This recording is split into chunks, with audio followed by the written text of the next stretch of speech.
Just going to do a quick little demonstration of kind of what I've been working on as far as the autopilot system using the Ardupilot for the aircraft. Currently this is the entire autopilot system. It actually does have a magnometer and a GPS that are plugged in separately, but for the most part this is it. And what you see attached to the right hand side is the receiver that's in the aircraft that receives a signal from the transmitter, which is on the left hand side. The actual outputs from the receiver go to the autopilot system, and then once it's received in there, it correlates the movements or else goes into automatic mode and actually flies the aircraft itself. The servos themselves would actually be plugged in. I've thought about shooting a video with the servos. You can actually see the control surfaces move on the aircraft, but for now we're just going to show it in a simulated environment. And for that, you can pan up here and see this is X-Plane 9. It's running on the desktop right now. It is actually interfacing. You can probably see some messages in the top left that I could turn off. But right now it's actually interfacing into the APM software, which is right here, which is the mission planning software. Currently it's on the actual flight guidance or flight data page. This is the flight planner. I just threw in a quick flight taking off from 15 left here at Houston Intercontinental. Making a circuit over pretty much what it would be the south side and north side ramp environment around Terminal E. Coming back down the taxiway, coming back here and landing on 15 left again. Right now obviously you can see airspeed 0, ground speed is calibrated to 101 is what it's showing. Normally I'd actually use the transmitter receiver combination to take off, but unfortunately the batteries are low and I'm still waiting for a LIFE charger for the transmitter to come in, so we're not going to waste those right now.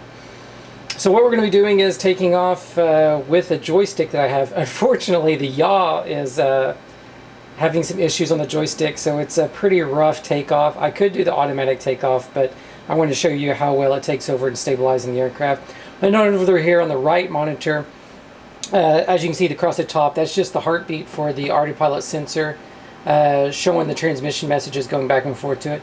The actual bottom screen that you see scrolling across there is the roll, pitch, yaw information that you can have sent to you through the wireless telemetry while it's flying, so you can see what the actual aircraft is doing. So right now we're over here. You probably can't see it very well, but on the heads-up display it shows a full manual mode on the bottom. So what we'll do is taking off in manual mode with the joystick. Once airborne, I'm going to kick it over into automatic mode, then it's going to take over. So let's go ahead and scroll back over here. Let me do this very horrible and crude takeoff. Like I said, the joystick is messed up, so it wants to yaw to the left. So once we get a little bit of airspeed, we'll just pull it up off the ground. Like I said, it's very sensitive. This joystick's really messed up actually. And then we're going to put it into what's called RTL mode. You can see I just clicked it. It is now taking over. And what it's doing is it's returning to a preset altitude, which right now is set to 10 meters above where I just took off. It's going to fly back there. You can see the mode is over here on the left. It's actually where it says home on the screen, and it's going to go into a holding pattern right here at the home location. So you can see it's set up pretty well at home. And what I'm going to do is tell it to go into full auto mode. So once it goes into full auto mode, it's going to take off to flying to fix number 1. As you can see it kind of straighten out there. And fly to fix number 1. Get itself all lined up and heading down the flight corridor. One problem that I do see that's slightly an issue that I can work with later on is the actual autopilot system, all the fixes are flyover fixes, meaning it actually has to go over the fix and then turn to re-intercept the path. As you can see here, it's going to go a little bit further off the path and then come to S-turn kind of and get back on it. Not that big of a deal. As long as those little dotted circles, he hits those, then it doesn't come back around. Unfortunately, if it misses those, it'll come back into a kind of a hold and make sure that it re-intercepts those. So you can see now it's turning to re-intercept paths. We're kind of hitting the long straightaway here, go to number 4. You can see the top left heads-up display. It's showing me 42 for the kilometers. It's showing 170 is what it's showing for meters. So it's flying down this track right now, and like I said, you can see it over here on the actual aircraft view. It is flying an RC airplane, not an actual airplane. So if we want, we can change it, and we can see our RC aircraft is actually flying on the flight simulator software. Messages are coming across, nothing too much. That's the same information that actually goes through what's called the Zigbee adapter, which will be our wireless telemetry that will be transmitted from either a laptop. You can actually pre-program the fixes. That's what it's currently doing right now. So it's just doing a flight plan that it was pre-programmed to do before I took off. You can change that flight plan at any time, change fixes, altitude holds, things like that. And as you can see, the software is running and actually show me real time what the aircraft's doing and where the aircraft is at.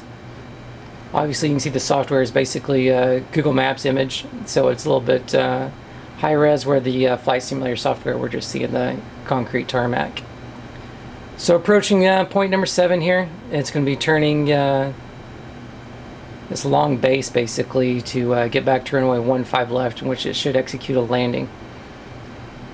They fixed a few things which are nice about the software. The X-Plane software, as far as using the Ardupilot with it, did not have a speed control, which was kind of coming across with some unrealistic flight examples, just because of the fact that it was always at max speed, meaning that it was always missing the fixes, really, in the holding. So now that's been taken care of, so we can see it as it hits the fix, making the turn. Now we are just actually parallel with 26 left, which is over there on the right side of the aircraft. It's kind of nice. You can see some of the different things in the software. It's got the simulation session built into it. So right now I can actually see what control surfaces are moving, how it's doing it. The throttle's up top here. It's really trying to hold the speed, so it's varying it quite a bit. Pitch, roll, as you can see, especially as it comes closer to a fix, those are going to jump around quite a bit as it handles the turn. Gives me GPS, navigation system. You can see there was a turn right there, so it corrected for it.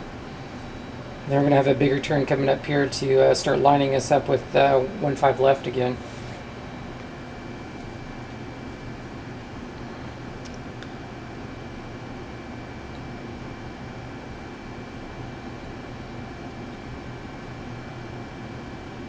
Here comes the turn. There you go. You see the big pitch rolling, y'all. It does everything to keep it the best it can to keep it on the track. And then here comes the last turn, which is going to should line us up with 15 left.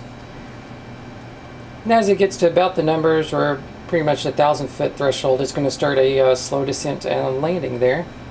It's going to get back on path right quick.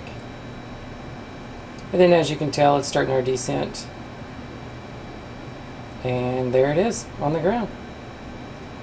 That's one thing I got to look at. It always does the right hard rudder that makes it come to a complete stop. But there you go.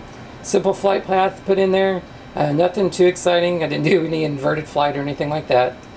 Simple altitude, no real big changes, and pretty much just a little box pattern, come back and land in 15 left.